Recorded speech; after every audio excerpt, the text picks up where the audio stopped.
চুরি করে করে খাবার এনে আমারে খাওয়াও। এই জন্য আল্লাহর রহম হয় না, রোগ থেকে মুক্তি পাই না, ঘা পাসলা সারে না, আল্লাহ দয়া করে না। হারাম খেলে বান্দার কোন ইবাদত কবুল হয় না। জোরে বলুন একটু নাউজুবিল্লাহ। পয়গম্বর মুহাম্মদ রাসূলুল্লাহ জানিয়েছেন, আরবাউ ইযা কুন্না ফিকা ফালা আলাইকা মা ফাতাকা মিনহু হিফজুল আমানাতি ওয়া সিদকুল লিসান ওয়া ইফাতুন ফি তুমাতিন ওয়া হুসনুন খলিকা। চিল্লায়ে বলুন একটু আল্লাহু আকবার। আল্লাহ নবী বললেন, রে আমার সাহাবীরা, আমার উম্মতিরা, চারটি আমল যদি জীবনের সঙ্গে পরিপূর্ণতা তোমরা দিতে পারো, চারটি আমল জীবনের সঙ্গে পরিপূর্ণতা বাস্তব যদি জীবনের সঙ্গে আমল করে নিতে পারো, ফালা আলাইকা, আর কোন জিনিসের প্রয়োজন তোমাদের হবে না। মা ফাতাকা মিনহু, ওই চারটি আমল তোমাদের দুনিয়ার সংসার জীবনে সুখ ভোগের জন্য, কবর হাসর পরকালে নাজাতের জন্য যথেষ্ট হয়ে যাবে। জোরে বলুন একটু সুবহানাল্লাহ। সাহাবীরা বললেন, মা হিয়াল আরবা ইয়া রাসূলুল্লাহ, আমল চারটি কি কি, যে চারটি আমল করলে আল্লাহকে বশ করা যাবে, জীবনের সব সমস্যার সমাধান পাওয়া যাবে, কোনদিন কারো কাছে হাত পাততে যেতে হবে না, আল্লাহ সব সমস্যার সমাধান কুদরতি হাতে করে দেবেন। আমল চারটে কি কি একটু বলেন। নবীজি বললেন, প্রথম নম্বরে আমল হলো হিফজুল আমানাত। কোন ব্যক্তি তোমার কাছে টাকা পয়সা সোনা দানা যদি গচ্ছিত রাখে, যখন যেদিন চাইবে সঙ্গে সঙ্গে তার মালের পুটলিটা হাসি মুখে তার হাতে তুলে দেবে। যদি ওই ব্যক্তির মুখে তুমি হাসি ফুটিয়ে দিতে পারো আমানাতের মাল ফেরত দিয়ে, আল্লাহ তোমারও মুখে হাসি ফুটিয়ে দেবে। পরের মালকে নিজের মাল বলে মনে করে যেন খরচ করবে না। অনেকদিন রেখে দিয়েছে আর চাইবে না, আর চাইলেও হাঁকিয়ে তাড়িয়ে দেব। তোমার প্রমাণ কি আছে আমার কাছে? তুমি সোনা রেখেছো, টাকা রেখেছো। বর্তমান যুগে 2-1 বছর হয়ে গেলে মানুষ দেখবে না আর দিতে চায় না। কবে দিলি, তোর প্রমাণ কি, কে তার ডকুমেন্ট আছে, বিভিন্ন তথ্য আমরা জানতে চাই। বরং বলি পিঠের চামড়া তুলে দেব, আমার নামে বদনাম দিলে তোর তাই খাওয়া হয় না, কবে দিলি টাকা। পয়গম্বর বললেন, আমানতের মালের খেয়ানত যেন করবে না।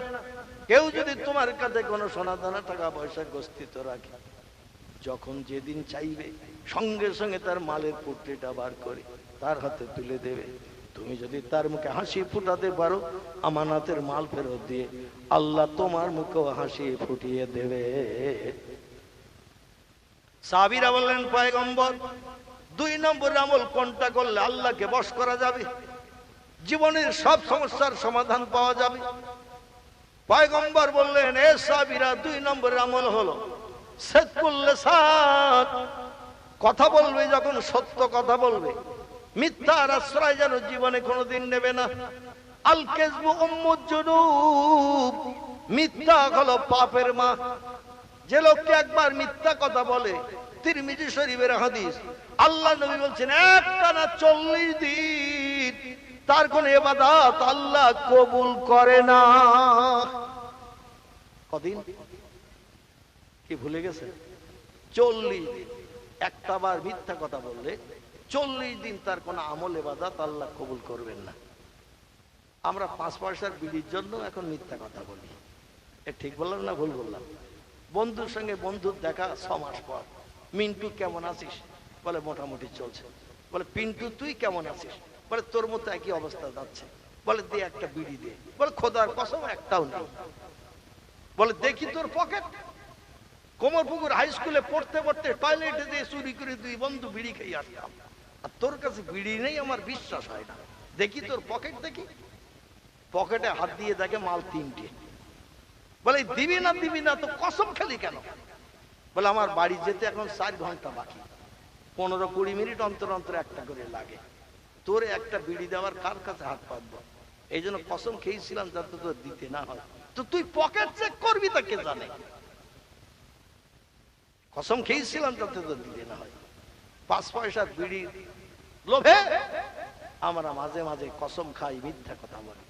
রাসূল বলছেন একটা বার কোন মুসলমান ইমানদার যদি মিথ্যা কথা বলে 40 দিন একটা না তার কোন ইবাদত, নামাজ, কালাম, তাসবিহ, তাহলিল, জিকির, আজকার, কোরআন তেলাওয়াত আল্লাহর দরবারে কিছুই কবুল হবে না। কারণ মিথ্যা হলো পাপের মা। মায়েরা সন্তান প্রসব করে যেমন বংশ বৃদ্ধি করে, যে লোকটি মিথ্যা কথা বলে সে পাপের বংশ বৃদ্ধি করে। সাহাবীরা বললেন, পয়গম্বর 3 নম্বরের আমল কোনটা বলুন? পয়গম্বর বললেন, ওই ফাতুন ফি তুমাতেন। এ সাহাবীরা তোমরা শোনো, 3 নম্বর আমল হলো যখন কোনো খাদ্য খাবে হালাল খাদ্য ভক্ষণ করবে, হারামের ধারে পাশে যেন যাবে না, কোন হারাম দানা যেন দাঁতে কাটবে না। হাদিস শরীফে নবীজি জানিয়েছেন, মুসুরির দানার নাই, ছোলার দানার নাই, কোন হারাম খাদ্য গালের ভিতরে দিয়ে দাঁতে চাপন দিয়ে জিভটা লাগিয়ে যদি টেস্ট আর স্বাদ চাকা হয়, ঢোক গিলে খাওয়ার দরকার নাই। দাঁতের ভিতরে দিয়ে চাপন দিয়ে জিভটা লাগিয়ে যদি টেস্ট আর স্বাদ চাকা হয়, টক তিতো মিষ্টি কি ঝাল, এই আস্বাদ যদি জিভ লাগিয়ে চাকা হয়, পয়গম্বর বলছেন একটানা 40 দিন আল্লাহ তার কোন ইবাদত বন্দেগী কবুল করবে না। হারাম দানা খেয়ে আল্লাহ তার ইবাদত গুলো গ্রহণ করবেন না। এজন্য খাদ্য যখন খাবে হালাল খাদ্য ভক্ষণ করবে, হারামের ধানের পাশে যেন যাবে না। বর্তমানে অধিকাংশ বিয়ে বাড়িতে কর্তৃপক্ষ নেমন্তন্ন না করলে আমরা উপজে নেমন্তন্ন নেই। ঠিক বললাম না ভুল বললাম? বাড়ির পাশে একজনকে নেমন্তন্ন করে যাচ্ছে মেয়ের বাবা, রাস্তায় ধরে বললো অমুকের নেমন্তন্ন করেছে, কই আমার তো করলি না। বলে আজকের ব্যস্ত আছি, লজ্জায় পড়ে বলছে আজকের ব্যস্ত আছি, মনে করছিলাম কালকে আসবো তোমার বাড়ি চাচা। বলে তুই ব্যস্ত যখন, কাল আর আসতে হবে না, রাস্তার উপরে থেকে নেমন্তন্ন দিয়ে কথা পাকা হয়ে যাক। আমার ভাইরা, পনের বিয়ে, বিয়ের আগে গহনাগাটি যৌতুক আদি সব কিছু লেনদেন হয়ে গেছে। আল্লামা রুহুল আমিন রাহমাতুল্লাহ আলাইহি তরিকত দর্পণ তাসাউফ তত্ত্বের ভিতরে লিখেছেন, বিয়ের আগে কোন পক্ষ যদি মালের লেনদেনের আলোচনা করে, ও বিয়েটি ইসলাম শরীয়তে নাজায়েজ হারাম সাব্যস্ত হয়। বিয়ের আগে কোন পক্ষ যদি কোনো মালের লেনদেনের আলোচনা করে, ও বিয়েটি ইসলাম শরীয়তে নাজায়েজ হারাম সাব্যস্ত হয়। আর ওই বিয়ে বাড়ি যারা যে খায়, এদের হারাম খাওয়া হয়ে যায়। আরে হারাম খেলে এদের ইবাদত বন্দেগী আল্লাহর দরবারে কবুল হবে না, জীবনের দুঃখ আল্লাহ নিবারণ করবে না। জোরে বলুন একটু নাউজুবিল্লাহ। আমার ভাইরা, পয়গম্বর আইয়ুব নবী বললেন, বিবিরি তুমি লোকের বাড়ি থেকে হাড়ি মেরে খাবার আনো, আর হারাম খাবার আমারে খাওয়াও। জঙ্গলে সারাদিন অনাহারা থাকি, খাবার আনলে তাই ক্ষুধা নিবৃত্তির জন্য খাই। আজকের লোকজন তোমার দেখে দেখে ধরে ফেলেছে, মারধর দিয়েছে, মাথার চুল কেটে নিয়েছে, এইভাবে হারাম খাদ্য খাওয়াচ্ছ 18 বছর ধরে আমাকে, যার কারণে আল্লাহ আমার ইবাদত বন্দেগী কবুল করে না, আমার রোগ থেকে মুক্তি দেয় না। আল্লাহ আমাকে 18 বছর রোগগ্রস্ত করে রেখেছে। আমার সঙ্গে তুমি কোনো আলাপ করবে না, আমিও তোমার সঙ্গে আলাপ করব না। তোমার কোন স্ত্রীর আমার প্রয়োজন দরকার নাই, আল্লাহ আমাকে যেভাবে রাখেন সেভাবে থাকবো। পয়গম্বর আইয়ুব নবী স্ত্রীর উপরে অসন্তুষ্ট, খুশি হয়ে যায়, স্ত্রীর সঙ্গে কথা বলতে চায় না, তার দিকে ফিরেও তাকায় না, খাবারও আর খেলো না। বলো তোমার হারাম খাবার, চুরি করা খাবার খাবো না। স্ত্রী করবে কি? হযরত রহিমা রাত্রি ঘুম হারাম হয়ে গেছে, সারাদিন স্বামী ক্ষুধার্ত বিবাসার্থ, সন্ধ্যাবেলা খাবার নিয়েছি মাথার চুল বিক্রি করে স্বামী যাতে অসুস্থ না হয়, মৃত্যুবরণ না করে। কিন্তু কে আমার স্বামীকে বোঝালো জানি না, আমি নাকি চুরি করে খাবার এনেছি, স্বামী তাই খেতে চায় না।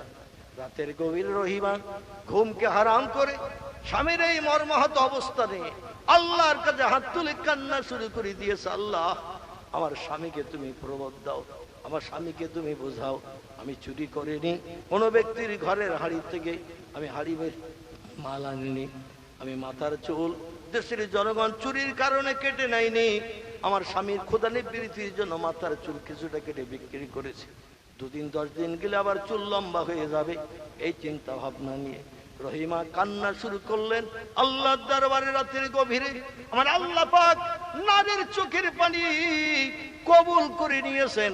জোরে বলুন একটু সুবহানাল্লাহ। কোরআনে আল্লাহ 1500 বছর আগে তথ্য কোট করে দিলেন, বিসমিল্লাহির রহমানির রহিম, ফালিয়াদহাকু কালিলাও ওয়ালিয়াবকু কাসীরা। ও দুনিয়ার বান্দা বান্দিরা, আমাকে রাজি করে জীবনের শখ যদি মেটাতে চাও, আশা আকাঙ্ক্ষা যদি পরিপূর্ণ করতে চাও, জীবনে যদি সফলতা অর্জন করতে চাও, সব সমস্যার সমাধান যদি পেতে চাও, দুটি কাজ তোমরা পৃথিবীতে করে নাও।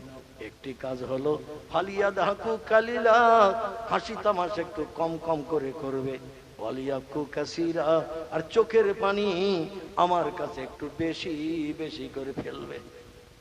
আল্লাহ বলছেন হাসো কম, কাঁদো বেশি।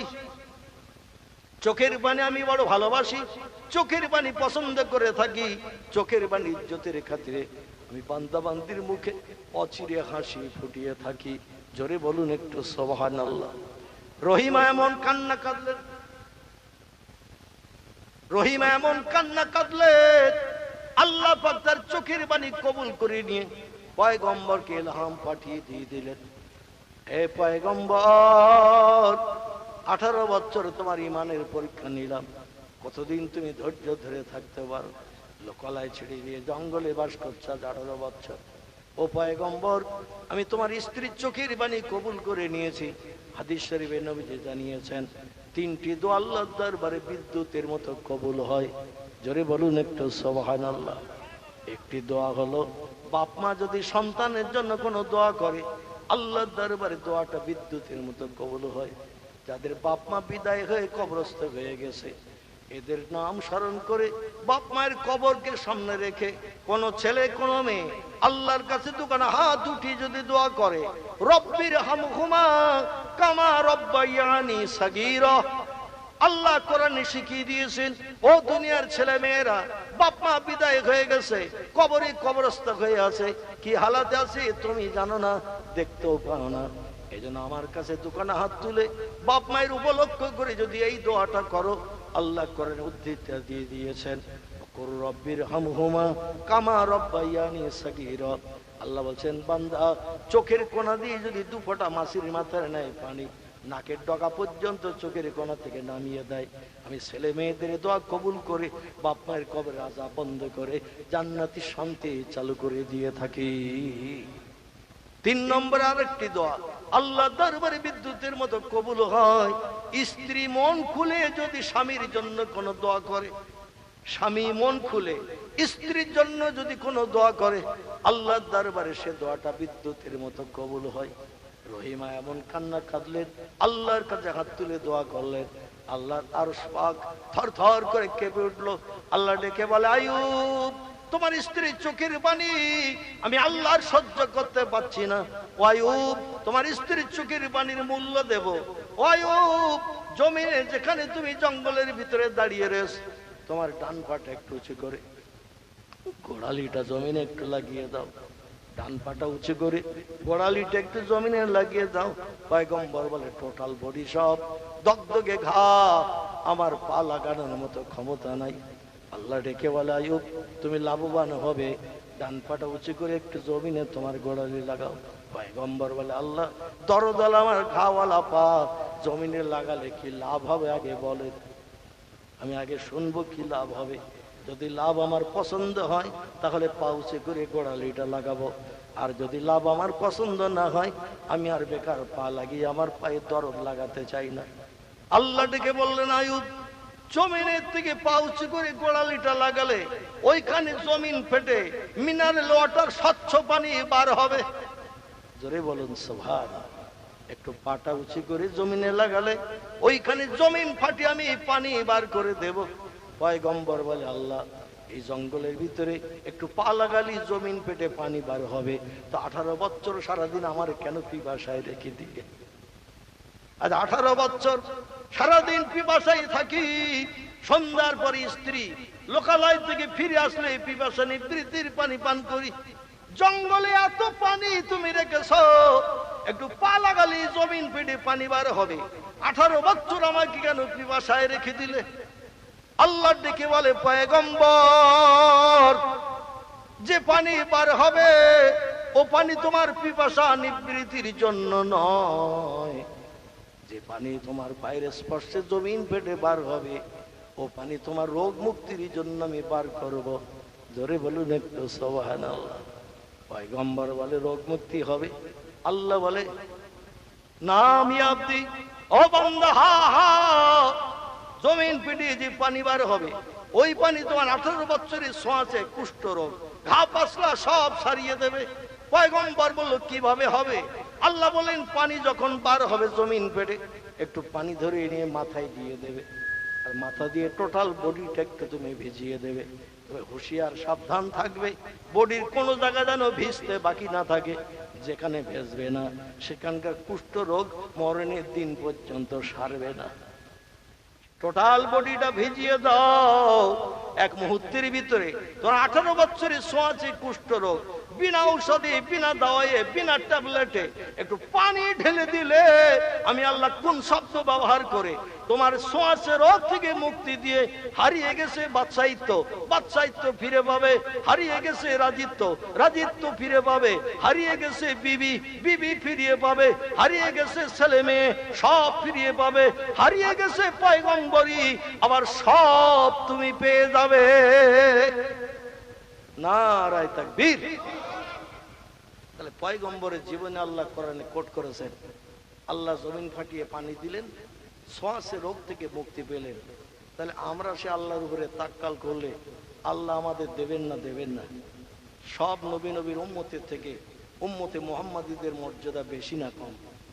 মর্যাদা বেশি। কিন্তু দুর্ভাগ্য, বিজ্ঞানের প্রযুক্তির যুগে আজকে যন্ত্রপাতি মেশিন পাওয়ার কারণে ভুলে গেছি কোরআনকে, ভুলে গেছি প্রিয় নবী মুহাম্মদ রাসূলুল্লাহর জীবন আদর্শ, তার জবানিকে ভুলে গেছি, আল্লাহর পয়গম্বরদের জীবন ইতিহাসকে। আমরা সেদিকে যদি আবার দৃষ্টি নিক্ষেপ করি, ইনশাল্লাহ আমাদের কোনো ডাক্তার মাস্টার বুদ্ধিজীবীদের কাছে হাত পাততে হবে না। আল্লাহর কোরআন কিয়ামত পর্যন্ত আমাদের সফলতা দান করবে। সকলে বলুন আমিন। আমার ভাইরা, আজকের এই প্রোগ্রাম কর্তৃপক্ষরা ইন্তজাম করেছেন, পাশে কবরস্থ ব্যক্তিরা আছে, তাদের আত্মার কল্যাণের জন্য দোয়া মাগফিরাত কামনা করা হবে। আমি আপনাদের নিয়ে মিলাদ ক্যাম্প পূর্বেই করে নিয়েছি। দেখতে দেখতে রাত অনেক হয়ে গেছে, 12:30 পৌনে 1টা হয়ে গেছে। দোয়া সবরেসানি করতে হবে। এজন্য আমি আপনাদের কাছে বলবো, কর্তৃপক্ষরা এবছর সুন্দর একটা ব্যবস্থা করেছে। ব্যবস্থা বলতে তারা তাবারুক করেছেন খুব সুন্দরভাবে। সমস্ত পাড়ায় বাড়ি বাড়ি সন্ধ্যার আগে সব তাবারুক পরিবেশন করে এসেছে মেয়েদের কাছে। এখন আগামী বছর এই প্রোগ্রাম হবে না এবছর শেষ? আগামী বছর হবে না এবছর শেষ? যদি আগামী বছর হয় তাহলে আমি একটু ভিক্ষুক সেজে আপনাদের কাছে দুখানা হাত একটু লম্বা করব। লম্বা টাইম নয়, খুব সীমিত টাইমের জন্য এই হাত দুখানা লম্বা করব। যে হাত দুখানা আল্লাহর কাবা ঘরের দেওয়ালে আল্লাহ 86 দিন ঘষার সুযোগ দিয়েছেন। কাবার দেওয়ালে জান্নাতি পাথরে 13টা বারে হাত দুটো ঘষার সুযোগ দিয়েছেন। নবীজি রওজা মুবারকের গ্রিলে 34টি দিন হাত দুটো আল্লাহ ঘষার সুযোগ দিয়েছেন। জমজম কুয়ের পানি দিয়ে হাতের ময়লা ধুয়ে আল্লাহ ঘরে ফেরার সুযোগ দিয়েছেন।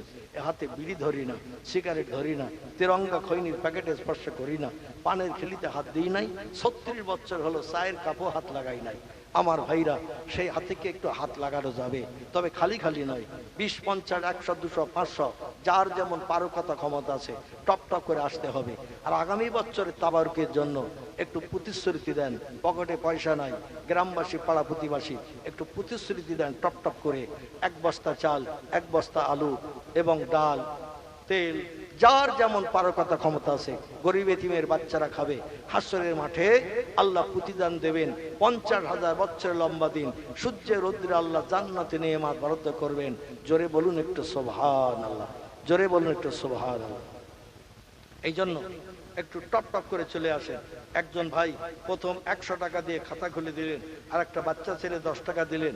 আমার আরেকজন বাবাজি তিনি দিলেন 50 টাকা। টপ টপ করে যাদের পকেটে আছে, যাদের পকেটে আছে আল্লাহর ব্যাংকের বইতে একটু নাম লেখেন। আল্লাহ কোরআনে জানিয়েছেন, মান জাআবিল হাসানাতে ফালাহু আশরু আমসালেহা। আল্লাহ বলেন আমার ব্যাংকের বইতে যে 1 টাকা জমা করে ভালো কাজে, আমি 10 টাকার লাভ তার হাতে হাতে দেখাই। যে বান্দা চাওয়ার আগে ভালো কাজে নাম লিখে দেয়, আমি আল্লাহ 10 গুণ থেকে 70 থেকে 700 গুণের যাজা শ্রীবৃদ্ধি করিয়ে আমি ফকিরকে আমির বানাই, গরিবকে ধনী করাই।